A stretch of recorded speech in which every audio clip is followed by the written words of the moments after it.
बीकानेर से भर के जा रहा था भदोही। मैं ये रतनगढ़ चौराहा पार किया हूँ, आरटीओ सर हमको नहीं दिखाई दिए और मेरे पीछे से आ गए। अब पीछे से आए तो हमको आवाज़ दिए तो हम ये पंप के पास में साइड में लगा दिए। तो जैसे हम साइड में लगाए तो उतरने में तो 5-10 मिनट तो लगेगा है। तो वहाँ से उतर के हम आए आरटीओ सर के पास, तो कह रहे हम तुम्हारे बाप के नौकर नहीं हैं कि हम इतना देर आपके वेट करें। हम कहा सर रुकने में हैंड ब्रेक लगाने में टाइम तो लगेगा, अब चलती गाड़ी पे तो कूद के आऊँगा नहीं सर, 5-10 मिनट तो लगेगा। वहाँ से आने में इनको जब इनके पास आया तो इतने में गाली गुप्ता देने लगे। जब गाली गुप्ता देने लगे तो हम कहा सर गाली गुप्ता न दीजिए, आपको चालान करना है तो आप चालान कर दीजिए। आपको जो चालान करना है, मैंने तो न गाड़ी भगाया हूँ न कोई हमारा वो है, अगर मेरी कोई गलती हो तो आप बताइए। लेकिन वो अपने आगे किसी को सुन नहीं देते।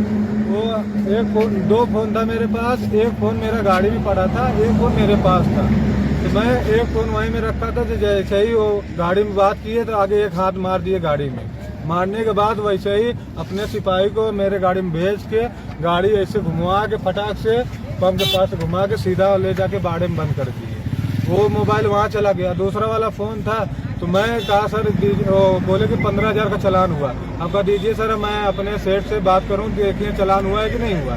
सेठ के पास मैं फ़ोन लगाने में वो हमारा फ़ोन नहीं दे रहे थे। तो हम कहा फ़ोन नहीं देंगे तो कैसे पता चलेगा। तो भाई में गाली गुप्ता देने लगे, मोबाइल छीन लिए, फिर उसके बाद हमको मारने लगे।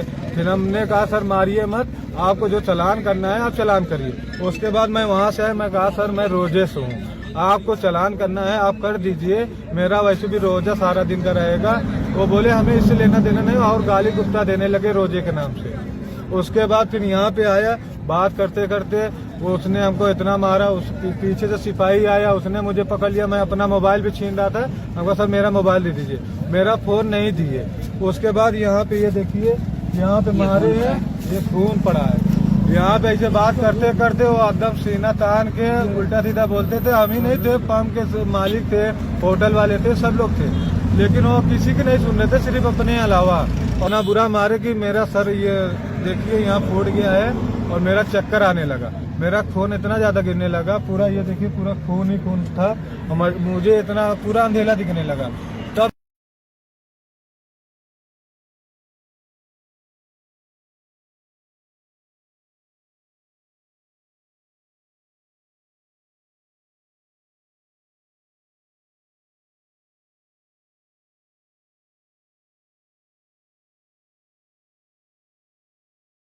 भाग गए। वहाँ जाने के बाद मुझे पता नहीं था, लेके गए हॉस्पिटल में, मैं बेहोश हो गया। हॉस्पिटल में गया, मेरा एडमिट वो भी हुआ, वहाँ दवा ववा लिए। उसके बाद आया, सादे पन्ने में ये मुझसे ज़बरदस्ती साइन करवा दिया। खाली पेज था, उसमें साइन करवा लिया। मैंने पूछा सर इसमें क्या के लिए आप साइन करवा रहे हैं, इसमें क्या है, हम साइन न करेंगे। कहे नहीं इसमें साइन करना पड़ेगा। अब वहाँ से उस समय मेरे पास कोई आदमी नहीं था, न कोई मेरे साथ में खड़ा था, मैं ही अकेला था। इसके वजह से मैं वहाँ से उसके बाद फिर वहाँ से चला आया। वहाँ आने के बाद मैं परेशान इतना हो गया तो मेरा सर में इतना ज़्यादा लग गया कि मैं एकदम ही हालत हो गया। स्वरूप उपाध्यक्ष मदन जाखड़, हम ये मांग कर रहे हैं कि ऐसे अधिकारी को बर्खास्त किया जाए। ये अधिकारी बहुत दिनों से, या मानो तो पिछले लगभग 1 साल से इसके मुंह में खून लगा है, जैसे कुत्ते के मुंह में भेड़ का खून लगता है वैसे। और सभी व्हीकल्स को ये परेशान करता है, कोई बारात वालों को, कोई और को, कई बीमार, यहाँ तक कि बीमार जो व्हीकल जाते हैं उनसे भी इसने पैसे लिए हैं। ऐसे ऐसे उदाहरण है। और अगर पुलिस चाहे नहीं तो लोग डर के मारे इनके खिलाफ वो नहीं बोलते। बाकी यहाँ बहुत इनके इसके खिलाफ प्रूफ हैं, वो ले सकती है।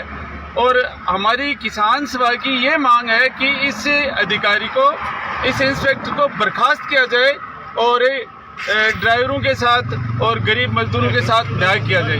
धन्यवाद। जो भी पद पर है, इन्होंने पहले भी मौका में राजस्थान में एक ड्राइवर के साथ मारपीट किया है। मैं भाईचारा all India truck operator welfare association का राजस्थान पद अधिकारी हूँ, अध्यक्ष हूँ। और ये भी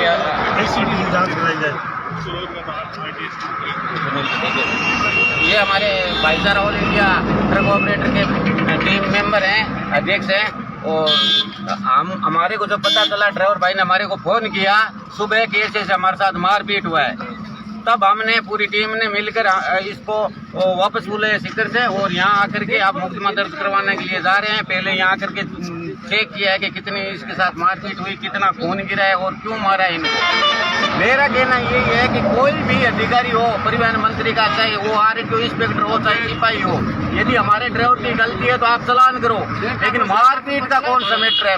मारपीट क्यों करते हो आप? और ये मामला मारपीट का ही है और अब हम FIR दर्ज करवाने के लिए जा रहे हैं। हमारा अनुरोध एक ही अनुरोध है कि जितने भी आरटीओ अधिकारी है, आप इनकी सबकी आय की संपत्ति की जांच करें। आपको खुद पता लग जाएगा कि हालात क्यों बिगड़े हुए हैं। जो अधिकारी 2 साल पहले लगा है वो करोड़ों की प्रॉपर्टी लगा है, जो 10 साल पहले लगा है वो 400 करोड़ की प्रॉपर्टी ले रहा है। तो हालात बहुत ही ज्यादा बिगड़े हुए हैं सड़कों पे। प्रशासन इनके साथ मिला हुआ है या इन प्रशासन को मालूम नहीं है, हम कह नहीं सकते, लेकिन हालात बहुत ही बुरे हैं सड़क के ऊपर। प्रशासन से अनुरोध है कि सख्त से सख्त कार्रवाई करें और संपूर्ण जांच करवाएं।